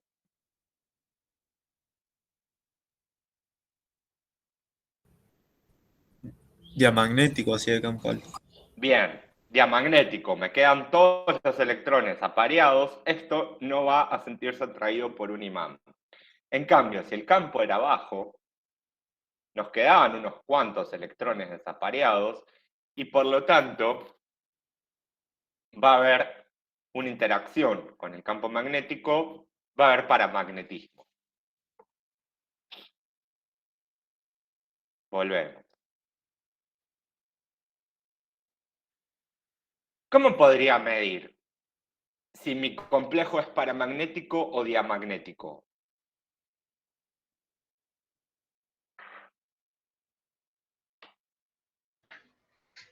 Determinando si en el último... eh, ay, ¿cómo se llama? Me olvidé la palabra. No, en el último lugar donde están los electrones, que me olvidó la palabra. Orbital. Orbital, ahí está, eso. Si en el último orbital hay pares no enlazados o sí. Primero pares no necesito. Claro, electrones Bien. desapareados. Bien. A ver, esa sería la forma de hacerlo en el papel. Yo estoy trabajando ahora en el laboratorio de CSI y hubo un crimen y aparece una sustancia, me traen al laboratorio, me dicen, che, ¿esto es magnético o no? Y yo no tengo ni idea qué es esa sustancia. Por lo tanto, no puedo hacer en el papel teoría de campo cristalino. ¿Cómo puedo hacer más fácil para ver si es magnético o no? ¿Y no se puede acercar a algo que sepamos que es magnético? Y ¿A qué? Acercándolo a un campo magnético, claro. Claro, o sea, ¿A cuál? no sé, si tenemos una heladera, otro electrodoméstico, tipo electrodoméstico, o sea, me refiero a algo que sepamos que... ¿Y qué saben que es magnético de seguro? Un metal. Un metal. No. Los metales no necesariamente son magnéticos. Necesitamos, a ver, si mi metal tiene todos sus electrones apareados, no va a ser magnético. Va a ser diamagnético. O sea que cualquier metal no me sirve. Algo más simple. Un imán. Un imán. Un imán. Agarro el imán del delivery de la pizza, se lo acerco a esa sustancia, si se pegotea al imán, bueno, era magnético. Y ya. O sea, era mucho más simple de lo que nuestra imaginación nos permitía ver. Bien. Ahora, ¿cómo tengo que hacer para determinar el comportamiento frente a un campo magnético? Tengo que determinar la configuración electrónica externa de los electrones D en los nuevos orbitales de campo cristalino, según la geometría del complejo. No queda otra. ¿Sí? Y esto nos lleva al problema 8.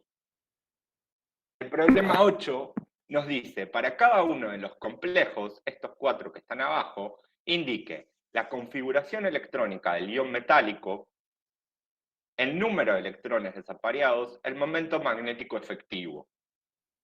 Y nos dan una serie de complejitos. Vamos a agarrar el primero como caballito de batalla.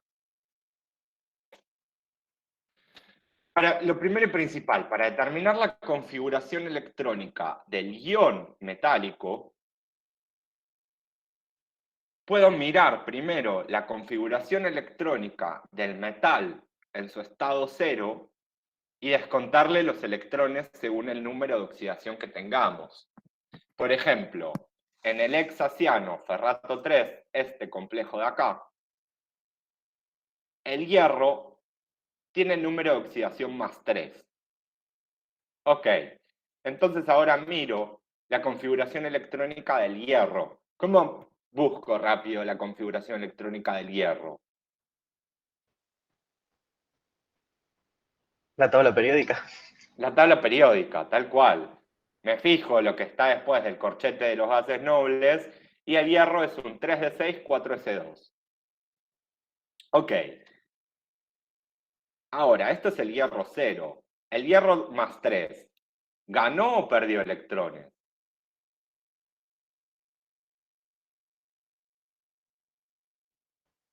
Perdió. Los perdió, se oxidó. ¿Sí? Vale todo lo de redox que ya sabíamos. ¿Cuántos perdió? 3 electrones.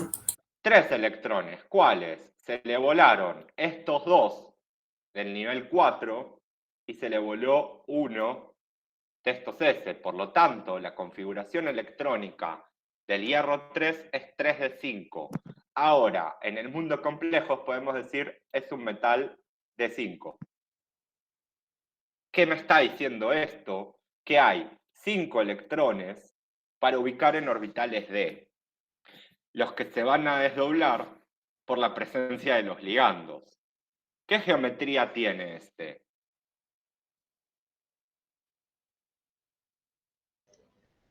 Octaédrica. Bien, tengo 6 ligandos, número de coordinación 6. Este tipo de acá está metido adentro de un octaedro. Ya vimos que orbitales se desdoblan, ¿sí? Entonces, para ver si hay electrones desapareados y decidir las propiedades magnéticas y o el color de los complejos, hay que mirar, punto número 1, la geometría del complejo, y punto número 2, la identidad de los ligandos. Todo esto tengo que hacer. Vamos por partes. Ya dijimos que era un complejo octaédrico. Y si miramos la serie espectroquímica, que nos queda un poco lejos, el cianuro es uno de los ligandos de campo alto. Me genera un gran desdoblamiento. Si me genera un gran desdoblamiento, primero tengo que llenar los de abajo y después los de arriba. Entonces, con eso en mente, tengo que ubicar 5 electrones de este complejo es octaédrico, o sea que este es el diagrama de energías de los orbitales para este complejo octaédrico, ¿sí? Y el cianuro es un ligando de campo alto, o sea que esto es muy grande.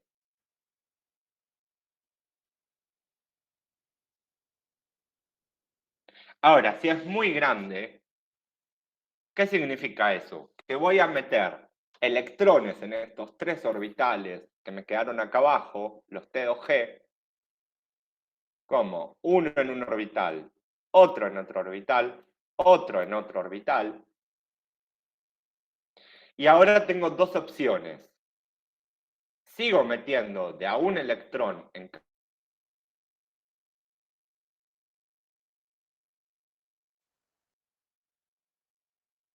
¿Eso cómo lo puedo decidir? Perdón, profe, se cortó. Sí, creo que se cortó. Sí. Ok, ¿ahí me escuchan bien? Se escuchó Sí. hasta que decía que había llenado cada uno y después no sé qué preguntó. Dijo que había 2 opciones y ahí se cortó. Ok, hay 2 opciones. Ya metí de los 5 electrones que tenía que poner en estos orbitales, ya puse 3. Como nos decía la regla de Hund, primero voy poniendo de a 1 y si puedo, lleno todos los orbitales con un electrón. Sí. O si no, empiezo a parear. Esa es la cuestión. Metí estos 3 acá abajo. Ahora tengo 2 opciones. Los 2 que me quedan, los apareo con los de abajo o los mando uno a cada orbital de los que tengo arriba. Y al ser de campo alto se aparean con el de abajo, con los de abajo. Muy bien, como es un ligando de campo alto, eso ya me está diciendo automáticamente que esto es muy grande. ¿Y eso qué significa? Que es mucho más energético meter electrones en estos orbitales de acá arriba, en los EG, y es menos energético aparearlos. Recordemos que al aparear electrones, tenemos una componente repulsiva. Estoy metiendo 2 cosas negativas adentro de ese orbital. Sin embargo, en los complejos de campo alto, esa repulsión es más baja energéticamente que ocupar los orbitales de arriba. Entonces, ¿qué más nos pedía este problema? No. La configuración electrónica de ion metálico ya la hicimos, de 5. El número de electrones desapareados y el momento magnético efectivo. Ok. ¿Cuántos electrones desapareados nos quedaron? Uno. Bien, este tiene un electrón desapareado. ¿Qué comportamiento magnético tiene? Paramagnético. Paramagnético. Es paramagnético.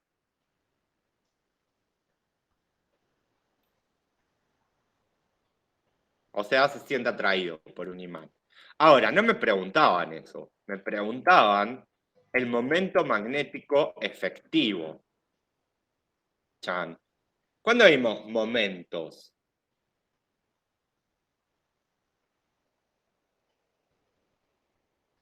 No magnéticos, pero vimos otro momento en algún momento, justamente. Momento dipolar.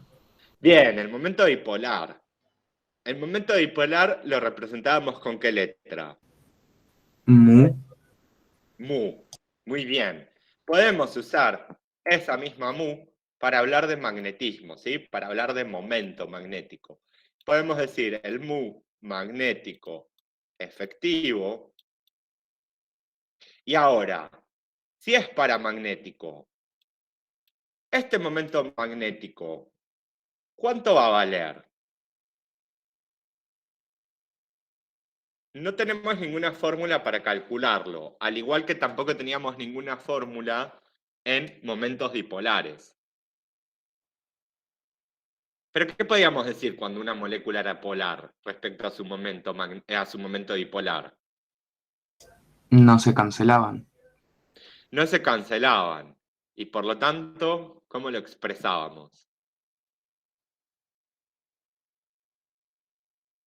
A ver, si se cancelaban, si la molécula era no polar, ¿cuánto valía el momento magnético? El momento dipolar, perdón. 0. 0. Ok. Eso era la molécula no polar. Ahora, si la molécula es polar, ¿cuánto decíamos que valía? Distinto de 0. Distinto de 0. Entonces, si mi complejo es paramagnético, ¿cuánto vale su momento magnético efectivo? Distinto de 0.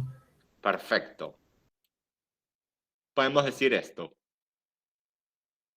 Para que les quede completo, vamos acá, le ponemos mu magnético efectivo, distinto de 0, y el diamagnético, tiene que tener un mu magnético efectivo igual a 0. Ok. Ya tenemos todo lo que queríamos para este ejercicio. Fíjense que les quedan un par más para hacer. Algunas observaciones. Este de acá, ¿qué número de coordinación tiene? 5. 6. 6. Ah, En sí. total tiene 6. Tengo 5 ligandos amoníaco y un bromo. O sea que, ¿qué geometría va a tener esto? Octaédrica. Octaédrica. Muy bien. Si es octaédrica, tengo que sí o sí embarrarme en la serie espectroquímica. A ver, tenemos amoníaco y bromo. Voy a la serie espectroquímica. Tengo bromo por acá, amoníaco por acá. Tengo dos ligandos de distinto comportamiento. Uno de campo bajo, otro de campo alto. ¿Cuál va a pesar más? El ligando que tenga más. En este caso el amoníaco. Que tenga más que. O sea, más cantidad. No necesariamente. No necesariamente a mí me va a importar el ligando que tenga más cantidad. A mí lo que me va a importar es si hay al menos un ligando de campo alto, un ligando rojo. Ese ligando rojo ya es suficiente para mandarme los orbitales a la nube voladora. ¿Sí? Me los va a desdoblar mucho en energía. Porque esa es la definición de que el ligando sea de campo alto. Que me los separe mucho esos orbitales de.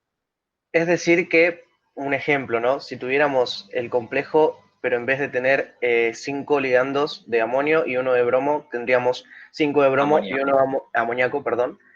5 de bromo y uno de amoníaco, igualmente sería de campo alto. Sí. Ah, perfecto. Bien, eso para tener en cuenta. Por otro lado, este tipo de acá, ¿qué número de coordinación tiene?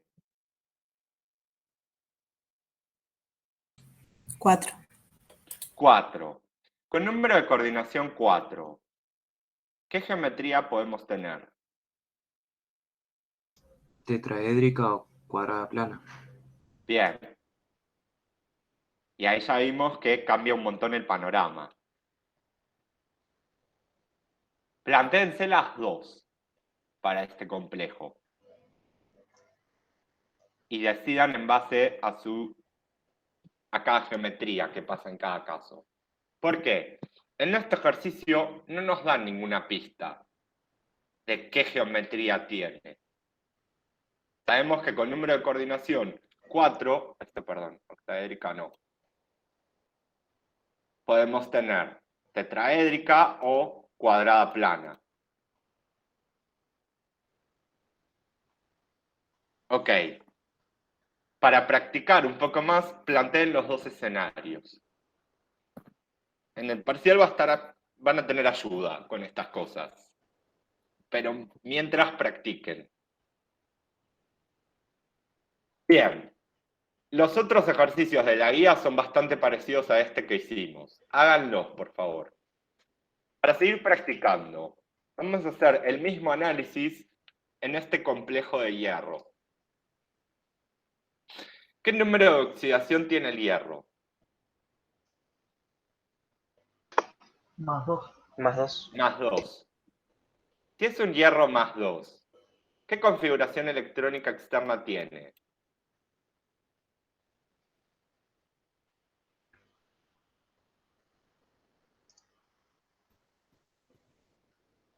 Bien, es un D6. ¿Sí? Perdió 3 electrones en vez de 2. Ok. ¿Qué geometría tiene?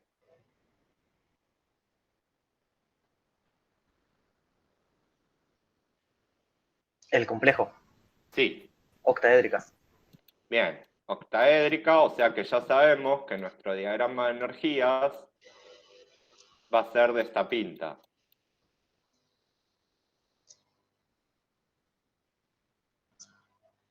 Parece complejo. ¿Qué tipo de ligando es el tiocianato? ¿Campo alto o campo bajo?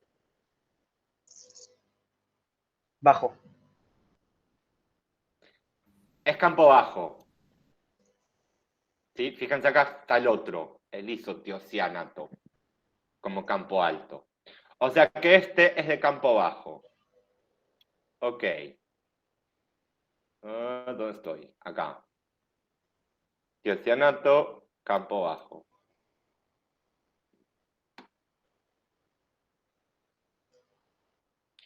¿Qué significa que sea de campo bajo? Que los electrones se aparean en los orbitales más bajos. No. No, Eso pasa de campo alto. Claro, primero tenemos que ir completando cada orbital con un electrón. Y después Acá empezamos. el delta O es bajo. Sí, esta diferencia de energía entre acá y acá es bajita. Entonces, ahora, a diferencia del caso anterior, yo voy a tener que meter estos 6 electrones en estos orbitales. ¿Y cómo lo voy a hacer? Es de campo bajo. Entonces, meto un electrón en un orbital de los de abajo. Meto el otro al lado. Meto el otro al lado y hasta acá conseguí meter un electrón en cada orbital. Ahora llegó el momento de la decisión. ¿Me voy para arriba o empiezo a parear abajo?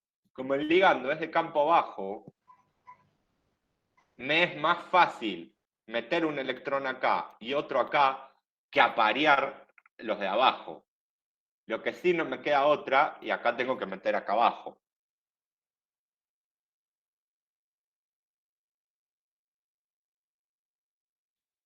¿Qué hubiese pasado si ahí nos queda la misma historieta? Mu magnético efectivo, distinto de 0. ¿Qué hubiese pasado si en vez de tener este tiocianato como ligando, teníamos cianuro como ligando? El magnetismo sería diamagnético. porque no Bien. tendríamos electrones desapareados. Perfecto. Si en vez de tener tiocianato hubiésemos tenido cianuro, ya vimos que el cianuro era un ligando de campo alto. Entonces, en ese caso, los 6 electrones los teníamos que aparear todos abajo. Y de esa manera nos quedaba un complejo diamagnético.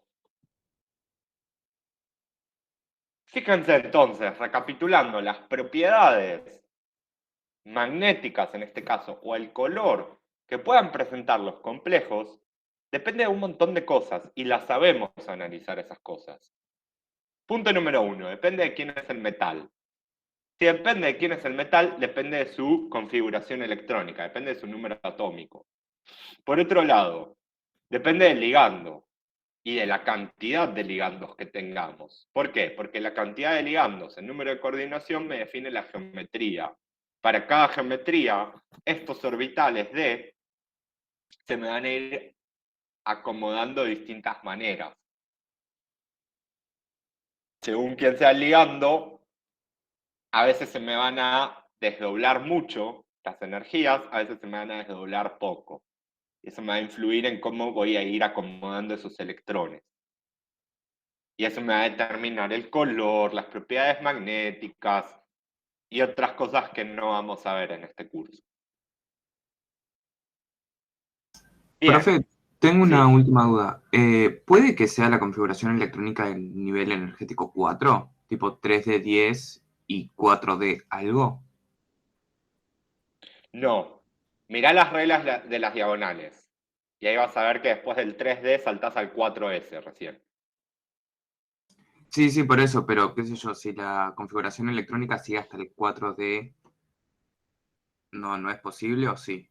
Sí. A ver, nosotros estamos en el periodo 4 para el hierro. No me equivoco, no tengo la tabla periódica a mano. O el periodo 3. El 4. Seguro que es el 4, ¿no? Bien, si vos bajás un periodo, te vas al periodo 5, ya esos tienen configuración electrónica externa 4D algo, 5S algo. Por ejemplo, el rutenio, si no me equivoco, anda por ahí.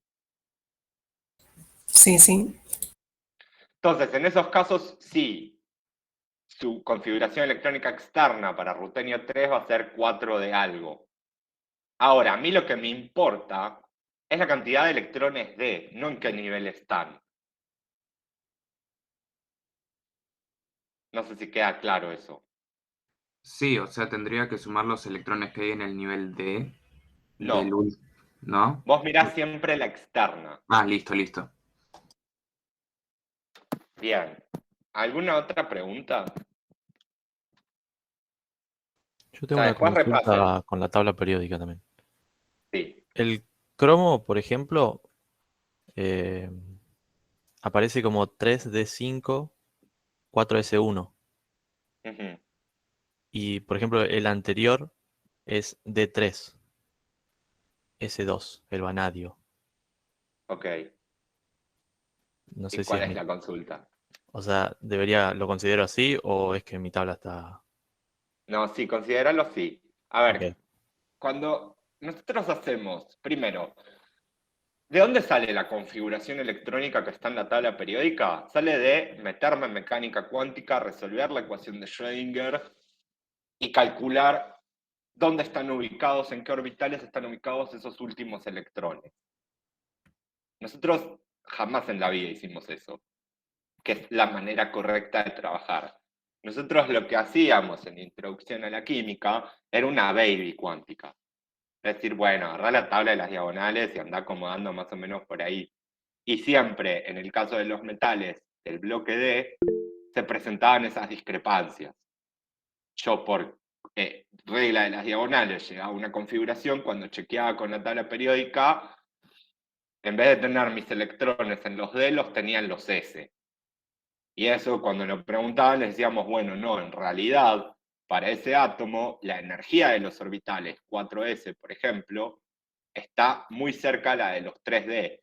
Entonces, algunos electrones, en vez de completar el nivel 3, saltan al nivel 4. ¿Por qué? Porque sí. porque alguien se tomó el trabajo de hacer esos cálculos mecánico-cuánticos y con las energías y toda esa información empírica llegó a esa conclusión y nosotros, siguiendo una tabla de diagonales del Averno, llegamos a algo distinto. Tomen la tabla periódica, que es la posta.